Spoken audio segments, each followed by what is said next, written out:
Welcome to the Mutually Amazing podcast. I'm your host, Mike Domitrz with the Center for Respect. The episode you're about to listen to was recorded when this show used to be called the Respect Podcast, so you might hear that mentioned during this episode. Well, let's get to the show. And today we are welcoming a very cool special guest doing amazing work out there. That is Sean Douglas. Now, if you've never met Sean is a U.S. Air Force veteran, TEDx speaker, master resilience implementer, suicide awareness trainer, performance enhancement expert, and international radio show host and author. His show is called Life Transformation Radio.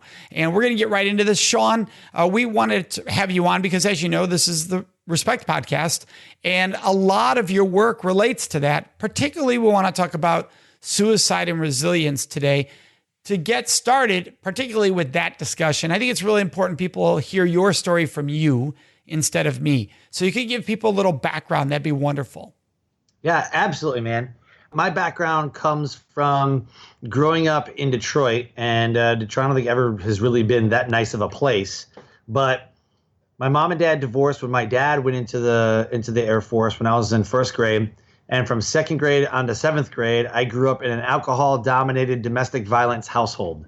My stepdad was an abusive towards my mom, my older sister, to me. The physical, emotional, mental abuse, it takes a toll on you. It really takes a toll on you. And so by the time I was in seventh grade, my mom had enough. He had gone to jail so many times. The family came and got us. You know, we stayed in my grandparents' basement for like 2 years until I was a freshman in high school. Went through freshman in high school and then started fighting and getting in trouble and doing a bunch of stupid stuff, and was in therapy. And then we moved and finished up 10th, 11th, and 12th grade year. I was still getting suspended, started experimenting, started doing other things that just, because I didn't care. I didn't have no purpose. I didn't have any drive. I didn't have any ambition. Half my family was like, oh, poor you guys. The other half was like, you got to live an amazing life. You have an opportunity. Like, they were the empowerment people. And by the time that I was 18, I had lived in 11 different houses and attended 8 different schools. It was insane. That prepared me for the military. Right. It prepared me for the military. So at the time, I was like, my life sucks. I don't have any friends. You know, why am I going to make friends? I'm just going to move in a year or two, you know. My third grade year, I went to 2 different schools my third grade year. This is what happens. So I joined the military, and then I found alcohol. And because the drinking age in England is 18, and I'm stationed in England, my first duty station, I was drunk all the time. I didn't have to feel anything. I didn't have to do anything. But I was the type of drunk where I was good for a while, and then all of the stuff came up, you know, and all the feelings came up, which made me want to drink more, which drove me deeper. And it was ugly. I was cool for a while, and then it would just take a sour turn. And so by 2005, I'm in an alcohol and drug abuse prevention program with the military. By 2007, my house burned down, and I did what everybody does whenever you go through a traumatic experience. You get married. And so I got married in 2007 after my house had burned down. And then in 2008, we got divorced. And then I decided that, you know what, I'm never going to amount to anything. I'm never going to be anywhere. So I decided to take my life. And I tried to do that. It wasn't successful. People grabbed me, stopped me, took me to the hospital. You know, they saved me, brought me back. And through chaplains and, again, alcohol and drug abuse classes and all that stuff, and people actually taking the time to give value into my life, I then became a drill instructor for the military because I had overcame, you know, all this stuff. And that propelled me into speaking and training, which then propelled me into being a resilience trainer, which then I said, this is amazing stuff and it's changing my life. I bet other people can get their lives changed. And so I hit the ground running. And now, you know, I look back 10 years ago, me and my wife are fighting, arguing. I'm drunk all the time. I'm getting yelled at by my boss. I mean, it's ugly. And 10 years later, you know, I have a show about transformation. I'm a master resilience implementer for the military, and I do a lot of work with USO, little veterans, and love what I do, man. Well, you can see that passion in you. And I think what's powerful about your story, Sean, is you and I, you know, you served in the military. I get to work with the military a lot. I don't think people realize how much support systems there are there for people who are struggling. I think people have this perception that our military leaves people abandoned in these moments or just kicks them out and shreds. And I think there were times in the past history, we had a recent guest on that was true of with the topic of sexual assault. It was a ways back, but we're in a different place today. Mental health is a priority in the U.S. military and supporting. And your story really highlights that because they didn't give up on you in even multiple situations where there could have been opportunity to say you're out and we're not getting you help. They kept getting you help. Yeah, I think that you bring up a very good point. I do want to say that in the military, just like there are in any area of life, any job, some people just kind of fall through the cracks because of a crap supervisor. Somebody's like, you know what? I don't want to deal with this guy anymore. I'm out, There's times where people mess things up, like on the job, and you're like, okay, you're getting reprimanded. Oh, look, you did it again. We're taking a strike now. Oh, we're taking some rank. We're taking some pay. You know what? You're so messed up. You know what? You're out. Bye. You suck at this thing. You got to go, right? But in my case, they were like, he's a good worker. Like he's struggling with addiction. He's struggling with this stuff, And so they had a chance to get me out, but they didn't, and I'm thankful for that. I know guys that have served in the military who ended up with a heroin addiction, and they kicked them guys out of the military, but entered them into a rehab program on the way out the door. You know what I'm saying? Now the veterans, I can't speak on the actual like veterans who are in the VA system, like they've been there for years, and like because I'm not in that system right now. Do they get left behind? I can't really speak to that. Everybody wants to think that they do, but I will tell you that you're 1,000% correct, that there are tons of programs out there. The problem is pride gets in the way and people just don't want to take advantage of them. I mean, really, if you think about it, there's a lot of things like, well, I don't want to, I'm okay. And they just want to do it on their own. And sometimes you just can't do it on your own. No, absolutely. And so I think it's great that you pointed out that for you had those resources and somebody didn't give up on you. They kept trying. Right. What was the turning point for you? Because you mentioned, you were taking those classes, you're going in those programs and going right back in and right back in. And anybody who has family or friends who have struggled with addiction have seen the roller coaster, right? If they haven't experienced it themselves, they've seen the roller coaster. What was that point that made you go, oh my gosh? What point when you attempted suicide was the turning point of what have I just done? I was in the depths of the hell that I created. Like there wasn't anybody, like when I really look back on it, I created all of the destructive behaviors and self-defeating behaviors. Like that was me. It was me just, I don't want to deal with it. And because that's my whole life. That's what was modeled for me. My mom didn't want to talk about the abuse. My sister didn't want to talk about the abuse. And she had issues early on in marriage and things like that. But I think what was a tipping point was that I got to the lowest, like I hit rock bottom so hard that I bounced off the rock. You know what I mean? Right.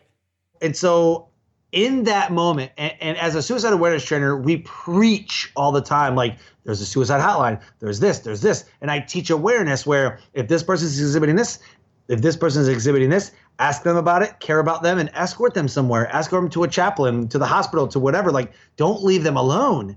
What I have found, even in my own in my own suicide attempt, was that I masked all my pain, and I really didn't want people to know about it. Not because I was embarrassed. I just didn't want to deal with it, because when you deal with it, then it kind of becomes real. Yeah, Brene Brown talks about that, right? What's in the dark can thrive in the dark. When it comes to the light, we can address it and move forward. Right. And sometimes I've met people that are like, no, this is where I want to be. I'm like, you want to live like what? And they're like, this is what I want to do. I'm like, this is great. Like, how would you want to live at a low level? But that's what their comfort level's at. That's what they know. That's what's been modeled. They've never shown anything different, Yeah. So the tipping point came when I was saved and I was getting some counseling and some other things. Like, well, do you have goals? Do you have dreams? I'm like, yeah, but they'll never happen. Like, I was such in a negative mindset. And somebody gave me a book by Norman Vincent Peale called The Power of Positive Thinking. And I read that book and it was like, ding, like there's something to this. Like, I like this. And so I started getting into personal development, professional development. And then when I became a drill instructor, you're forced to operate at a high level. And my accountability partners that I had pushed me when I didn't want to be pushed, when I wanted to give up. And so between the literature and the accountability and having a brotherhood next to you, you can't fail. Well, that's a great example of teamwork, right? Really Yes. being present for each other and challenging each other. And so at what point did you step out of the military? Currently serving still. You are, okay. 3 more years. All right. So I think a lot of people were confused because we said in your bio and all, it says Air Force veteran. And that's where I got confused because I thought, well, wait, I thought Sean's still in. So I appreciate you clarifying that. Thanks. So you are still. I go back and forth on that because some people are like, well, let's put veteran because you can't represent the Air Force. I'm like, well, I'm not representing the Air Force. Like, well, it can be conveyed. I get it. So the Air Force prefers you say veteran so that it's not implying you are right now representing yourself as part of the U.S. Air Force. Yes, correct. And for anybody who's listening or watching, that is true across the board in the military. For instance, you're a speaker, I'm a speaker. No one in leadership can give me an endorsement anywhere in the U.S. military because doing so says the U.S. government's endorsing me, and that's a commercial endorsement. For those listeners might remember that a couple of years ago, the Trump family, one of them referenced their own products, and that was a trouble issue because the government cannot endorse a commercial product. And it's the same for us. And speakers have made that mistake. You can't do it. So I get why they do that. So it's just a side note for our listeners why we can see that. What do you think is key for someone who's in that struggling space and you see someone who's in that struggling space? What's the best thing you can do for someone? Be there for them and show up with empathy. Emotional intelligence goes a long way. And if you don't know what they talk about, EQ, EQI, they talk about emotional intelligence. And what it is, literally in its simplest form, is showing up with empathy, not sympathy. It's like, it's going to be okay. But they don't believe that it's going to be okay. So telling them that's just going to piss them off. If you show up and go, you know what? Like my grandmother died about a month or two ago, something like that, a month or two ago. And that was tough because that's like when we were going through all that stuff, that's the one person I could just, like, she could hold me and I could be in her arms and I knew that I was safe. You know what I mean? Yeah. And when she passed away, it was literally, I felt like my childhood died with her because all of my summers, like they have a 10-acre farm, we were out there snapping beans, picking corn. I'm driving the tractor with my grandfather, hammering nails. He had chickens and horses. And this was where I felt the safest. So when she died, I felt like my childhood died. And somebody told me, it's going to be okay. Like, dude, I know, but I'm mourning you know what I mean? If somebody comes to you and says, I just recently lost my grandfather or my grandmother or an aunt, or, hey, my mom just died too. Because I had a friend that their parent just passed away. And I was like, man, like, sucks. And yeah. And you connect, right? You're like, man, it just sucks. Like, you know what? If you live in the memories and you're like, yeah, that's true. Like, oh my God. And you can connect that way, you're going to get farther. I promise you're going to get farther. Absolutely true. I know we teach audiences all the time. One of the worst things you can say and I used to make the mistake because I'm known as this high energy, positive person. So I would be like, oh, it'll be all right. And then I learned a few years back, I should have applied what I knew for survivors, because for survivors, I knew not to do that, but I did it in other realms. And you realize that's not connection. That's cheerleading when somebody does not need cheerleading. And there's a huge difference in when you need it, when you don't need it. And so one thing that we teach people to do all the time is when somebody shares something like that with you, hey, I lost my grandpa. Wow, thank you for sharing. Because right there, we're like, okay, I'm glad you're able to share that with me. And instead of I'm sorry, which is what people tend to do. Oh, I'm so sorry. I'm so sorry. Oh, sorry about your loss. Yeah. Well, what do I do with that? Except tell you it's going to be okay. Like, you put it on me now to make you feel better because you seem more distraught. Right? It's a weird thing when people do that. And I know it's what everybody teaches, but I think what you just said is so important. That sucks. Right? That's a connection point. Well, that sucks, right? Or I really lost my grandpa. How you feeling? That's sincere. Yeah. How you feeling? Yeah, how you feeling? Like, right? I'm feeling great. I'm not feeling, and if they hit you with it's going to be better. Like, oh, you had me. Right. Yeah, because even that sucks can work, but it can also be wrong. Like, there'll be people like, you know what? Nope, they're in a better place. It doesn't suck. Versus when we start with, there are people that have that experience. They watch somebody in pain for a long time. Answer. So, right, when they say, I lost my grandmother, and you say, wow, thank you for sharing. How you feeling? That allows them to say, it sucks. And then you can be like, yeah, I can only imagine, because you can't say, oh, I know what you're going through, because everybody's different. But I can only imagine, or I know it sucked when I've lost someone, without co-opting their story. Obviously, you don't want to make it about you.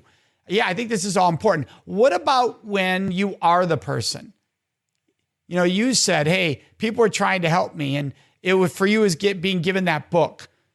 What do you think is key when you are the person, if they're listening right now, that could help them? I reference that sometimes, and I really try not to live in the past, but I think that a lot of our learning and our growth comes from those things that we've overcome. My mindset was just, everything sucks. Like, I always mess things up. When somebody says two toxic things, I call it the toxic two. They say always, never, I never can do anything right. I always mess things up. And they're self-sabotaging or self-defecating, or they're self-harming, whatever. Like, I'm so stupid. I always mess things up. I can never do anything right. My life always sucks. Like, when they start blaming themselves and using that all or nothing mentality, that is a recipe for disaster. So if you ever hear somebody saying that, you got to cut them off. You have to, like I said, you have to get with the mindset that they're in right now. They don't feel like, they don't believe in themselves. They don't think that there's anything else on the other side. They've hit the wall. They've hit they're in the depths, right? They're down in the well. So how do you, at that point when they're, hey, my life sucks, everything always bombs, and you don't want to play it'll be better, because that's not going to help. So is that a point of, okay, what are you feeling right now that you're saying that? Is that where you step in there and go, what are you feeling? Because then I can address the feelings. Well, I just bombed this project. Okay, well, that's a project. But you also, is that where you do put something positive? But you also just had the success a week ago. You had 4 days of work where you got everything done today, and you had a 5th day you didn't get it done. Is that kind of a approach? Yeah. So my approach is that when somebody says that type of thing, like, this sucks, I always, like, I'm just gonna quit. Like, this is stupid. This is, I'm like, well, what makes you say that? Like what evidence do you have? Like, why do you feel that way? They'll tell me, like, well, I always mess this up. I mess up relationships. I mess this up, whatever. I was like, well, what's one of the good things that's happened during this process? Yeah, you lost your job. You got fired. Yeah, you lost your grandmother. Yeah, whatever. Like, well, what's positive? Nothing. Come on, man. There's got to be something positive. Did you love the job? And you kind of just help them along. Did you love the job? Well, no, not really. Well, then you're free of stress, right? You can do anything you want, and you just start adding more positives. Science has proven that gratitude lowers the risk of depression, anxiety, and stress. So if you're like a super anxious person, super depressed, count 3 blessings a day. And it can be something simple as, I'm breathing. You are. That's right. You are breathing. I'm alive. You are. You are alive. And so if you're alive, then you have purpose. Well, I don't feel like I have purpose. Well, why don't you think you have purpose? And so you start to kind of be a coach and a friend, but you're using gratitude as the foundation to build them up. And once you can count 3 blessings a day, it starts steamrolling. And once you start doing that for about 40, 50 days into 60, 70 days, it starts to become a habit. And you start to train your mind to rewire your brain's nervous structure and find the positives. It's proven, science proves that you can actually rewire your brain's nervous system, your nervous structure, to actually frame your mind in a certain way and only look through that lens. So where focus goes, energy flows. Focus on the positives, energy becomes positive. You focus on the negatives, you'll only see the negatives. I love it. So Sean, we're all about respect. How do you feel respect plays a role here, or the person fails to understand respect in this process? Having respect for the relationship, it literally means that, like, having respect for the relationship. When I tell people that, like, you need to have respect for the relationship, I don't care what my 4-year-old says half the time, because it's mostly gibberish. But having respect for that relationship means, oh, that's great, honey. That's amazing. Wow. You know what I mean? Like, it's showing empathy. It's showing that you care. It's living through your actions. Having respect for somebody means that you come from a servant heart, not a self-serving heart, right? Every conversation doesn't have to be, what are you going to do for me? It doesn't have to be every basis of conversation.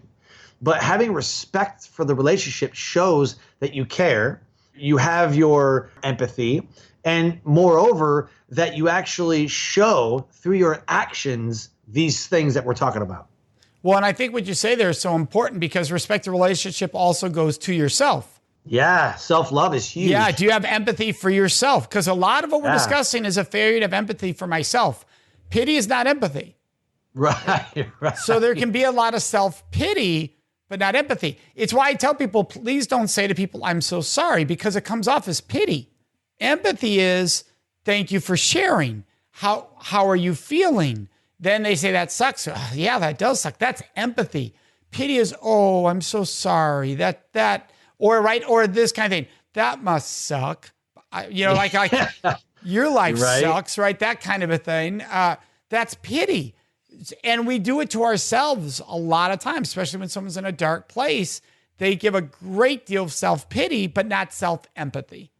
Everything starts with self-love. During my TED Talk, I talked about how you can't fix what's going on around you until you fix what's going on inside you. You got to fix your heart. You got to fix your mind. And when you can think, feel, and believe in the way that best suits you for success, for positivity, right? Then you can start helping other people around you. But a lot of times we don't fix ourselves. I hear it all the time with like coaches and mentors and stuff like, I'm so good at coaching this person, but man, I suck at this. Why is it so hard to coach you? Because you don't see it. I'm like, well, take a 10,000 foot view and ask the same questions to yourself that you would ask your coach, your mentees, whatever. And so it has to start with you, man. And you have to master, self-mastery has to come first before you can start to master other people. Or that's not bad, but you know what I'm saying. No, I understand. So helping others. Yes, supporting others. Helping others. Yes. Master your profession. How about that? Yeah. In your life, who do you think helped instill respect in you? Oh, man, that was my grandmother and my grandfather. 100%. 100%. Actually, I'd say both my grandparents, but just thinking right off the top of my head, as soon as you said it was like my grandmother and my grandfather. So I remember my grandfather would always tell me, he's like, boy, I tell you what, and every time he'd just shake his head, I'd say something stupid, or we'd be out somewhere at a flea market, somewhere else his thing, go to flea markets. And I'd say something stupid or do something stupid or make somebody mad. He goes, boy, I'll tell you what, and he would just shake his head. I knew I'd messed up and I knew I was disappointed. And then he would come across as, here's what needs to happen. And he would just deliver like this life lesson, and I was like, okay, Papa, okay. And he's like, no, really. It really meant a lot. My grandmother she's like, I love you, right? You're loved. You know that, people are here for you. Do you know this? Like, yeah. No, do you know that? Like, she always wanted to make sure.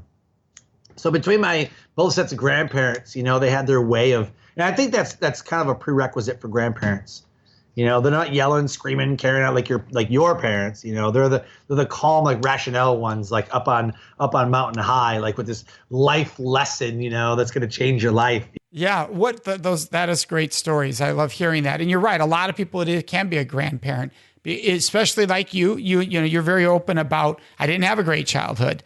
So to have the grandparents be the voice I had a voice. Some people don't have either. So you did have that, which is wonderful. What are you think mistakes people make when talking about suicide? It is in the news more. We're hearing, sadly, more and more celebrity cases, so that keeps it in the news. It's unfortunate that it takes celebrity cases to put it in the news, that day-to-day cases don't do the same. But what do you think are mistakes when you hear people reacting to those cases, like on the general society? Just really what I'm thinking right now is that for the past 3 days, I haven't heard Kate Spade's name. So it's like a huge thing. For the first 3 days, it's a huge news story. And then it's gone. And that's it.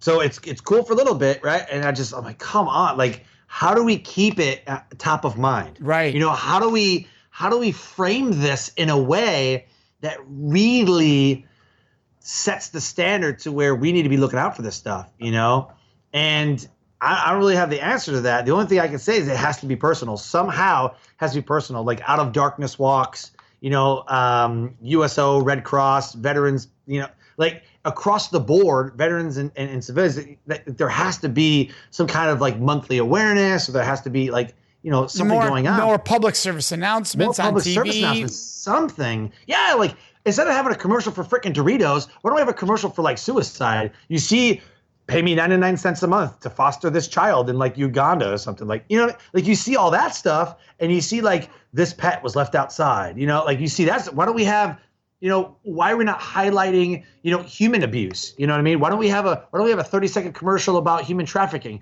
Why don't we have a 30-second commercial about, you know, alcoholism and addiction and suicide? Because it's just taboo. It's not a hot topic. Like it's something that we don't talk about at parties. You get all that in the military network. So for those who are not aware, the military TV stations and the network that the military puts out. AFN, yep. AFN, that's correct. AFN, there's no commercials. So what they do to fill in commercials is public service announcements. So you have so much on mental health and sexual violence, but it's really neat because you know if you're watching TV, you know your resources. There's no way you don't know your resources. Sure. So that's a really positive part of that. Sean, what do you think is a book that was life-defining for you? Well, you already named Vincent Peale's just one, The Power of Positive Thinking. What would be a second one in addition to that one that you would recommend? Ooh, gosh, you know, I've read so many mind-blowing books, and I don't want to give like the Think and Grow Rich and 4-Hour Workweek. I want to get, the one that I absolutely love is the 21 Laws of Leadership by John Maxwell. Like as a military dude, as a leader, like, man, that's gold. Oh man, that's gold. But as a personal development, like a relationship, like a whatever book, recently the one that comes to mind is The Miracle Morning. Oh yes, I love that book. Yes. Oh my gosh. Like just reading it, you're like, how do I not know this? Like, and there's a lot of business books that I was like, oh my gosh, right? But like life-changing books, the ones that I just could not put down, Miracle Morning by far. Yeah, for anyone who's listening or watching, there's a great acronym in there. You can start your day with SAVERS, SAVERS. But I'm going to make you get the book if you're listening, because we're not going to cheat that way. It's amazing. But it's so cool and so powerful. You have a website called thesuccesscorps.com, as in military corps. So it's thesuccess.com. Can you tell everybody what that is? Yeah. So the Success Corps in the next 10 years is going to be the premier entrepreneurship speaker, trainer, podcaster, business owner academy. It's going to be bigger than Zig Ziglar, bigger than John Maxwell, bigger than Brendan Pritchard. I'm putting it on here right now. You're listening to it here first. 2018, 10 years from now, you're going to see the Success Corps everywhere. You want to be a podcaster, you come learn from us. You want to be an entrepreneur, speaker, business owner, you come learn from us. What it is you learn the ins and outs. Because everybody says get a mentor, but you can't afford a mentor or whatever. Okay, well this is totally affordable because I have coaches from everywhere, mentors from everywhere, and so if you wanna be one of those things, you have to join the Success Corps. We unlock your true potential and elevating your life by digging deep into why it is that you want to do. We highlight the why. We then go into those transformational moments that you've had in life that are putting you on this path now. And then we unlock 5 areas. We unlock wealth and finances, health, personal relationships and development, professional development, like your business, and then spirituality, which has nothing to do with religion, has everything to do with the fact that we're going to strengthen a set of beliefs, principles, and values that you already have. Once you unlock those 5 areas of life that we all have in common, you can then elevate to the next level. Love it. Thank you so much for joining us, Sean. You've been fantastic. You as well. You should be a podcast host. You've done well. Well, thank you. And a speaker. I'm sure you'd be great. I'll give it a shot. Thanks, Sean. We'd love to hear your questions, your thoughts, and your ideas. And the best place to leave those with us is on our Facebook page at facebook.com/Mutually Amazing Podcast. Of course, you can always contact us on our website at mutuallyamazingpodcast.com. Remember to subscribe to this show so you automatically get it every week. And if you could, take one moment to leave a review. That really helps other people find the show, which we are greatly appreciative of. So thank you so much for joining us. May you make today and every day a life full of mutually amazing relationships.